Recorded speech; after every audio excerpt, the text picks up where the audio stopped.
ऋषि ध्यान लिखते हैं, जो इस प्रकार वेद के मार्ग पर चलते हैं, परमेश्वर को जान जाते हैं, वे मुक्ति के सुख को प्राप्त करते हैं। वहां सुख दुख का पर्याय नहीं, वहां परमेश्वर के आनंद का पर्याय है। और पूरा मोक्ष की अवधि का काल भोगकर, कितना होता है मोक्ष की अवधि का काल? 2, 4, 10, 20 हजार वर्ष नहीं, लाख, 2 लाख, करोड़, 2 करोड़ वर्ष भी नहीं। 36,000 बार सृष्टि बने और बिगड़े 36,000 बार। इतना काल होता है मोक्ष का। एक सृष्टि के बनने और बिगड़ने का काल 4 अरब 32 करोड़ वर्ष का एक सृष्टि काल, 4 अरब 32 करोड़ वर्ष का प्रलय काल। यह क्रम 36,000 बार चले। इतनी लंबी अवधि मुक्ति की, और उस मुक्ति की अवस्था में जीवात्मा अपने स्वलक्षणों से युक्त होता, अपनी शक्तियों से युक्त होता। 24 प्रकार की शक्ति, सुनने की, देखने की, मनन करने की, चिंतन करने की, विचार करने की। इन शक्तियों के द्वारा जीवात्मा भोग करता है। जब सुनना चाहता है तब सुनता है, जब देखना चाहता है तब देखता है। कई लोग सोचते हैं फिर तो वह अपने पुत्रादि को गृह संबंधियों को, मित्रों को, सबको देखना चाहता होगा। मैंने कहा जब तक मन में ये भाव बने रहता ना, ये मेरे बच्चे हैं, ये मेरी बच्ची है, ये मेरा घर है, ये मेरा संसार है, ये मेरा विरोधी है, तब तक तो मुक्ति में जाएगा ही नहीं, है ना। मुक्ति में तो जाने की अवस्था ही वह है कि राग द्वेष आदि से जीवात्मा मुक्त हो जाए। उसकी वृत्ति ईश्वर के विज्ञान को देखने की होती है। कैसा अद्भुत विज्ञान है उसका, इसमें रमण करता है जीवात्मा, इस ब्रह्मांड का दर्शन करता है। कैसा अद्भुत, सोचते हुए ही रोमांच हो उठता है। पृथ्वी से दिखने वाला सूर्य 13.5 लाख गुना बड़ा पृथ्वी से। 13.5 लाख पृथ्वियां बने तब जाकर एक सूर्य के बराबर बैठी। और सूर्य सबसे बड़ा लोक हो ब्रह्मांड में, ऐसा नहीं है। ये जो तारे दिखाई देते हैं सूर्य से भी कई लाख गुने बड़े। यह असीम सा दिखने वाला ब्रह्मांड, और व्यवस्था देखिए, सब अपनी अपनी किली पर घूम रहे हैं। एक ब्रह्मांड के चारों तरफ बहुत सारे ब्रह्मांड चक्कर लगे, ग्रह चक्कर काट रहे हैं। एक ग्रह के चारों तरफ सूर्य है, सूर्य के चारों तरफ 9 ग्रह चक्कर काट रहे हैं। इन ग्रहों के चारों तरफ उपग्रह घूम रहे हैं, सब अपनी अपनी किली पर भ्रमण कर रहे हैं। कैसा विचित्र विज्ञान उसका। उस विज्ञान को छोड़कर भला इस सांसारिक राग द्वेष के पचड़े में जीवात्मा क्यों पड़े? वह तो सुख भोगने के लिए गया है। तो इसलिए जब सन्यासी वेद आदि शास्त्रों के द्वारा परमेश्वर को जान लेता है, तब वह मुक्ति को प्राप्त करता है।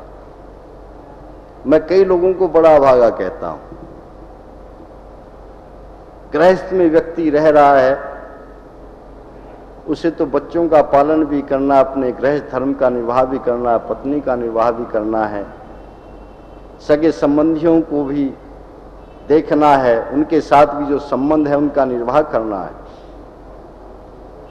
दुनिया भर के कार्य हैं उसके चारों तरफ जिनको करना है, उनमें से भी थोड़ा बहुत समय निकलता है तो परोपकार आदि के कार्यों में लगा देता है। किंतु जिसका रात दिन का कार्य ही परोपकार आदि कार्य करना है,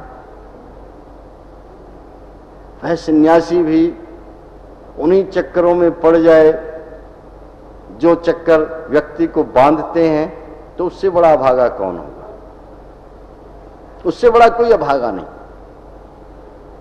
कई लोग मुझसे आकर कहते हैं, आप सत्यार्थ प्रकाश की बहुत बात करते हैं, हमने भी सत्यार्थ प्रकाश को पढ़ा है और सत्यार्थ प्रकाश को पढ़ने की बात को कहकर हम ये नहीं मानते, हम ये नहीं मानते, हम तो ये करते हैं, हम तो ये करते हैं, दुनिया भर की वेद विरुद्ध बातें करते हैं। तो मैं उनसे एक ही बात कहता हूं, भाई सत्यार्थ प्रकाश पढ़ा है, फिर भी आप इन बातों को मानते हैं? कहते कि हाँ मानते हैं। तो मैं कहता हूं आप बहुत अभागे हैं। अरे जो गंगा जी पर नहीं गए, गंगा स्नान नहीं किया, वह तो बात अलग है, लेकिन जो कहे कि मैं गंगा में पर गया और गंगा में स्नान नहीं किया, उस व्यक्ति को तो सभी अभागे कहते हैं ना, क्योंकि शुद्ध जल है, अच्छा जल है। एक कहावत बन गई, गंगा गए और गंगा स्नान नहीं किया, एक प्रतीक बन गया। घर में गंगा बह रही है और गंगा स्नान नहीं किया, सत्यार्थ प्रकाश जैसा ग्रंथ पढ़ा और फिर भी अविद्या में फंसे रहे, तो आपसे बड़ा भागा कौन होगा संसार में? इसलिए सत्यार्थ प्रकाश पढ़ो तो संसार का आनंद लेने के लिए, यथार्थ को जानने के लिए। मिथ्या कभी न बोले, क्योंकि मिथ्या बोलने का प्रयोजन क्या है? वाणी के 4 पाप मुख्य माने गए, उनमें मिथ्या भाषण पहला पाप है। असंगत प्रलाप, बात कहीं की हो रही है और आप श्रीमान जी बात दूसरी छेड़ रहे हैं, असंगत प्रलाप। चुगली और निंदा, ये वाणी के पाप है। हम ईश्वर से प्रार्थना करते हैं, ओम वाक वाक, मेरी वाणी वाणी हो। असत्य भाषण न करे, अर्थात 2 और 2 का योग 4 होता है, तो 2 और 2 का योग 4 ही बोले। इस बात को धारण करने के पश्चात ऋषि ने लिखा, जहां ये कथा चल रही है इसी बरेली नगरी में, ऋषि ध्यान के प्रवचन चल रहे थे। अंग्रेज ऑफिसर आते थे, स्वामी दयानंद सरस्वती सत्य ही बोलते थे, कभी असत्य नहीं बोलते थे। जैसा जिस ग्रंथ में लिखा वैसा ही वैसा बोल देते थे। ऐसा इस ग्रंथ में लिखा है, ऐसा इस ग्रंथ में लिखा है। इसलिए सत्यार्थ प्रकाश पर भी बहुत मुकदमे चले। कई लोगों ने कहा इसमें हमारे मत की आलोचना लिखी है, किसी ने कहा हमारे मत की आलोचना लिखी है, किसी ने कहा हमारे मत का खंडन किया गया है। बहुत मुकदमे चले इस ग्रंथ के ऊपर, किंतु आपको जानकर आश्चर्य होगा, एक बार भी कहीं सत्य को पराजय का मुख नहीं देखना पड़ा। क्योंकि सत्यमेव जयते कहा जाता है ना, सत्य की हमेशा विजय होती है, और जो सत्य का प्रकाश करे उसकी पराजय कैसे हो सकती है? हर बार इसको विजय मिली है, क्योंकि जब खोलकर देखा गया पता लगा इसमें कोई शब्द अपनी ओर से नहीं। इसमें तो यही कहा गया, इस ग्रंथ में ये लिखा है, इस ग्रंथ में ये लिखा है, इस ग्रंथ में ये लिखा है। और यदि न लिखा हो तो भाई हमारा कथन असत्य है। खोलकर देखा गया कि हर ग्रंथ के बारे में जो इसमें लिखा है वही उनके मूल ग्रंथों में लिखा हुआ है। स्वभाव था ऋषि ध्यान का। किंतु यहां के लोग कुछ घबरा गए। अरे स्वामी जी महाराज अंग्रेज ऑफिसर आते हैं, कहने का साज तो नहीं हुआ, घुमा करके बात कही। लेकिन मनोवैज्ञानिक भी बहुत बड़े थे स्वामी दयानंद जी, बैठते ही समझ गए क्या कहना चाहते हैं। तो अपने आप ही कहा, अच्छा आप लोग यह कहना चाहते हैं कि हम सत्य न बोलें, सत्य बोलने से फला नाराज हो जाएगा, फला नाराज हो जाएगा, डिप्टी कलेक्टर नाराज हो जाएगा, ये कहना चाहते हो ना। आकर के बैठ गए और मंच पर बैठ करके सीधा प्रवचन यहीं से प्रारंभ किया। लोग कहते हैं सत्य मत बोलो, ये नाराज हो जाएगा, वो नाराज हो जाएगा। कहते हैं नाराज हो तो हो जाए, कोई परवाह नहीं, क्योंकि नाराज होने का परिणाम क्या होगा? लोग मेरे शरीर के टुकड़े टुकड़े कर सकते हैं, है ना, इस शरीर को नष्ट कर सकते हैं, इससे ज्यादा तो नहीं, लेकिन संसार में उस वीर को मुझे दिखाओ जो मेरी आत्मा को मार सके, मेरी आत्मा को मार सके। यदि ऐसा व्यक्ति मुझे मिल जाएगा जो मेरी आत्मा को मार सके तो मैं सत्य को छोड़कर असत्य को अपना लूंगा। लेकिन जब तक ऐसा व्यक्ति नहीं मिलेगा जो मेरी आत्मा को मार सके, तब तक स्वामी दयानंद सत्य बोलना नहीं छोड़ेंगे। कई बार यही कहा कि स्वामी जी चलो आप झूठ मत बोलो, लेकिन यह जो आप सत्य बोलते हो ना, इसको बोलना बंद कर दो। आप सत्य बोलना बंद कर दो, झूठ मत बोलो, इसकी बात नहीं है, मौन हो जाओ, चुप हो जाओ। तब स्वामी दयानंद कहते हैं कि भाई आपकी बात मानूं या उस परमपिता परमात्मा की बात मानूं, आपकी बात मानूं या उसकी बात मानूं। आपकी बात को न मानने का परिणाम यह होगा, आप मुझे अब से अपने राज्य से निकलने की बात कहेंगे, भाई मेरे राज्य से निकल जाओ, और आपके राज्य से मैं एक दौड़ में पार हो सकता हूं, एक दौड़ लगाऊंगा आपके राज्य से बाहर निकल जाऊंगा। लेकिन यदि मैं उसकी बात को नहीं मानूंगा, ईश्वर की आज्ञा को नहीं मानूंगा, और ईश्वर ने कहा कि मेरे राज्य से निकल जाओ, है ना, तो जन्म जन्मांतरों तक दौड़ता रहूंगा, दौड़ता रहूंगा, दौड़ता रहूंगा, तो भी उसके राज्य से बाहर नहीं निकल सकता। तो तुम्हारी बात को मानूं या उसकी बात को मानूं, यही ऋषि दयानंद कहते हैं कि सन्यासी का प्रमुख धर्म है कि वह सत्य ही माने और सत्य का ही प्रचार करे, सत्य ही बोले और सदैव धर्म का आचरण करे।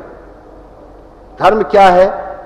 ऋषि दयानंद ने धर्म के 10 लक्षणों का वर्णन किया है जो सन्यासियों के लिए पालनीय है। धृति, क्षमा, दमो, अस्तेयम, शौचम, इंद्रिय निग्रह, धीर, विद्या, सत्यम, क्रोधो, दशकम, धर्म लक्षणम। सबसे पहला लक्षण दिया धृति, धैर्य। धैर्य तो हर मनुष्य के लिए बहुत आवश्यक है। धैर्य का अर्थ क्या है? ऋषि दयानंद कहते हैं सदा धैर्य रखना, विपरीत परिस्थितियों में बहकना नहीं, विषम परिस्थितियों में अधर्म की तरफ को नहीं चल पड़ना। धैर्य रखो, सत्यमेव जयते, धर्म की विजय होती, सत्य की विजय होती है तो हमको भी विजय प्राप्त होगी। ये धैर्य, ये सामान्य व्यक्ति को नहीं मिलता। किसको मिलता है? ईश्वर भक्त को, ईश्वर में विश्वास करने वाले को। इसी बात को थोड़े दूसरे शब्दों में ऋषि दयानंद व्यक्त कर रहे हैं। सत्यार्थ प्रकाश के आगे समोल्लास में आएगा ईश्वर भक्ति का परिणाम क्या है। कहते हैं कि ईश्वर भक्ति का बहुत बड़ा परिणाम है, बहुत बड़ा लाभ है। क्या है? कि ईश्वर का भक्त पहाड़ जैसी मुसीबत आने पर भी, छोटी मोटी मुसीबत नहीं, पहाड़ जैसी मुसीबत आने पर भी अपने मार्ग से किंचित मात्र भी विचलित नहीं होता। अर्थात बहुत बड़ा धैर्य उसमें होता है। जब स्वामी दयानंद भ्रमण करते हुए घूम रहे थे इधर से उधर, तो बड़ी यातनाएं लोगों ने दी, बड़ी यातनाएं। रात्रि में सो रहे हैं, आकर के सामान जो भी थोड़ा बहुत था उठा करके बाहर फेंक करके कहा भाग यहां से, हमारी खाता है और हमारी आलोचना करता है। ऋषि ध्यान मुस्कुराते हुए अपना सामान उठाकर कभी शिकायत नहीं करते थे। ऐसा क्यों किया भाई, ऐसा नहीं कहते थे। कभी किसी ने पत्थर फेंके, कभी किसी ने सांप फेंके, कहीं जहर के प्याले पिलाए। तब एक भक्त ने कहा, स्वामी जी महाराज आपको क्या मिलता है सिवाय प्रताड़नाओं के, सिवाय मुसीबतों की, और आपको मिल क्या रहा है? आप क्यों दुनिया के सुधार के चक्र में पड़े हुए हैं? ऋषि ध्यान हंसकर के उत्तर देते हैं, भाई सुनो, जब माली बाग लगाता है ना, बाग लगाते समय माली की हालत को देखो। जब पौधों को लगाता है तो धूल मिट्टी है ना, दुनिया भर की उसके सर पर आकर के पड़ती है। लेकिन माली उस बाग को किस आशा से लगाता है? एक दिन ये वृक्ष बड़े होंगे, ये फल फूल बड़े होंगे, फलों से लदेंगे, तब आने वाले लोग इन वृक्षों के फलों को खाकर बड़े आनंदित होंगे, उनको बड़ा सुख मिलेगा। मैं भी यही स्वप्न देख रहा हूं। यह जो मैं सत्य का बाग लगा रहा हूं, एक दिन यह फलेगा फूलेगा और इस पर बड़े सुखकारी फल लगेंगे, जिसको खाकर मनुष्य मात्र सुख का अनुभव करेगा। यह धैर्य है, विचलित नहीं हो रहे हैं। अन्यथा तो कह देते मैं काहे के चक्कर में पड़ा, मैंने तो योग साधना करना सीख लिया है ना, अपना सुबह भी बैठूंगा शाम को बैठूंगा, खाने पीने को कहीं से न कहीं से सन्यासी का धर्म है, मांग करके भिक्षावृत्ति करके खा ले, है ना, क्या फर्क पड़ता है? लेकिन नहीं, धैर्य है, अपने मार्ग से विचलित नहीं हो रहे हैं। दूसरा का क्षमा, जो कि निंदा स्तुति मान अपमान हानि लाभ आदि दुखों में भी सहनशील रहना। ऋषि ध्यान की सबसे बड़ी विशेषता यह है, जिस प्रसंग को छेड़ते हैं उसी प्रसंग के गुण धर्म आदि प्रयुक्त करते चले जाते हैं। जब गृहाश्रम के संबंध में क्षमा शब्द का विवेचन किया, वहां क्षमा शब्द का अर्थ दूसरा किया, किंतु जब यहां क्षमा शब्द की विवेचना करने लगे तब यहां कहा हानि लाभ मान अपमान, क्योंकि सन्यासी को काहे का मान अपमान का भय। कई लोग नाराज हो जाते हैं, अरे हमारा कोई सम्मान ही नहीं, हम सन्यासी हैं, आखिर हमारी कोई पूछ ही नहीं। जब पूछ करानी थी, सम्मान कराना था, तो सन्यासी काहे को बने थे? क्यों जी? ये लोकेशना पुत्रेशना वित्तेशना तीनों ऐशनाओं का त्याग करके ही तो सन्यासी बनता है। और आप यदि अभिलाषा रख करके चलेंगे तो आपका कहीं सम्मान नहीं होगा, याद रखना। हां, यदि आपने इस अभिलाषा को त्याग दिया। आर्य समाज में बहुत ऐसे वीतराग सन्यासी हुए हैं। एक बार स्वामी सर्वानंद जी हुए वीतराग सन्यासी। किसी कार्यक्रम पर गए सर्वदानंद जी, तो कहते हैं कि सेवक ने द्वार नहीं खोले और सारे अधिकारी लोग स्टेशन पर आए हुए हैं लेने के लिए, गाड़ी की प्रतीक्षा में है। गाड़ी आई तो स्वामी सर्वदानंद जी कोई विशेष बनाव श्रृंगार करके नहीं रहते थे, सादे से कपड़े, वैसे निकल करके चले गए। उन्होंने सोचा रे इतना बड़ा सन्यासी, वो तो बड़े ठाट बाट से आएगा। प्रतीक्षा कर रहे हैं, उन्हें पता भी नहीं है जो नंगा फकीर गया है अभी यही स्वामी सर्वदानंद जिनको लेने आए हो। वे आर्य समाज के द्वार पर खड़े हैं और वे स्टेशन पर खड़े हैं। जब देखा सभी यात्री जा चुके तो सोचा आए नहीं होंगे, चलो किसी काम से रह गए होंगे, कोई बात नहीं, अपने अपने घरों को चले गए, कोई आर्य समाज में नहीं आया। उधर सेवक ने द्वार नहीं खोला, नहीं नहीं यहां तो एक बहुत बड़े महात्मा आने वाले हैं, सन्यासी आने वाले हैं, तुम्हारे लिए कोई जगह नहीं है, केवल उन्हीं की व्यवस्था है।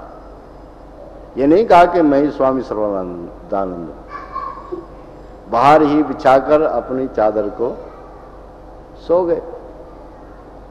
सुबह आर्य समाज के अधिकारी लोग आए, कार्यक्रम शुरू हुआ और खेद व्यक्त करने लगे, मंत्री जी अरे यार स्वामी सर्वदानंद जी को आना था लेकिन किसी कारणवश वे रात की गाड़ी से नहीं आ सके। यही कहा था, स्वामी जी बोले कि कौन नहीं आ सका, मैं तो बैठा हूं, मैं तो रात्रि में ही आ गया था।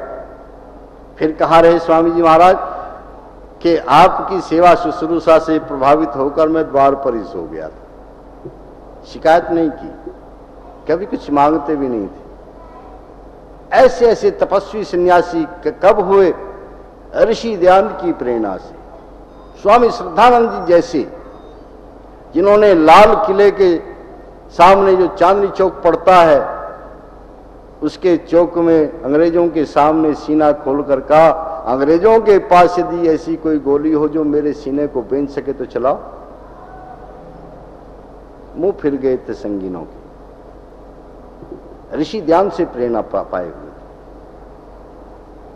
सच्चे सन्यासी कब हो सकते हैं? जब क्षमाशील हों। कोई कुछ भी करे, कोई प्रतिकार की, अब रात दिन इसी में, अच्छा मेरा अपमान कर दिया था मैं देखूंगा, अब रात दिन की परेशानी में पड़ गए ना, अब उसके अपमान का बदला लेने के लिए घूम रहे हैं। आर्य समाज एक ऐसी संस्था है जिसमें एक अच्छे गृहस्थी के निर्माण करने की कला बताई गई, अच्छे सन्यासी का निर्माण करने की कला बताई गई, अच्छे वानप्रस्थी का निर्माण करने की कला बताई गई। इसलिए लिखते हैं कि सन्यासी को क्षमाशील होना चाहिए। तीसरा लिखा, दम, मन को सदा धर्म में प्रवृत्त कर अर्थात अधर्म में से रोक देना, अर्थात अधर्म करने की इच्छा भी न उठे, विचार भी न आए अधर्म करने का, पाप आचरण की तरफ को कभी वृत्ति चले ही नहीं। इसके पश्चात चौथा हस्ते चोरी त्याग, अर्थात बिना आज्ञा व छल कपट, विश्वासघात व किसी व्यवहार तथा वेद विरुद्ध उपदेश से पर पदार्थ का ग्रहण करना चोरी और उसको छोड़ देना साहूकारी कहती है। सन्यासी को ये सब करने चाहिए, धारण करने चाहिए। इसके आगे बड़ा सुंदर प्रश्न रखा है, सन्यास ग्रहण करना ब्राह्मण ही का धर्म है व क्षत्रिय आदि का? बहुत महत्वपूर्ण प्रश्न है। ऋषि ध्यान बड़ा सटीक उत्तर देते हैं, केवल ब्राह्मण आदि का, केवल ब्राह्मण का। हर किसी को सन्यास ग्रहण करने की आज्ञा नहीं है, केवल ब्राह्मण को। ब्राह्मण जो गुण कर्म स्वभाव से ब्राह्मण है। कारण क्या है? व्यक्ति जन्म से लेकर 50, 60, 75 वर्ष की आयु तक जो करता रहा है उसके संस्कार बन जाते हैं, है ना। वो रूप बदल लेते हैं लेकिन बात वही रहती है। वैश्य है, जीवन भर व्यापार करता रहा, यदि वह सन्यासी बनेगा तो वहां भी व्यापार ही कर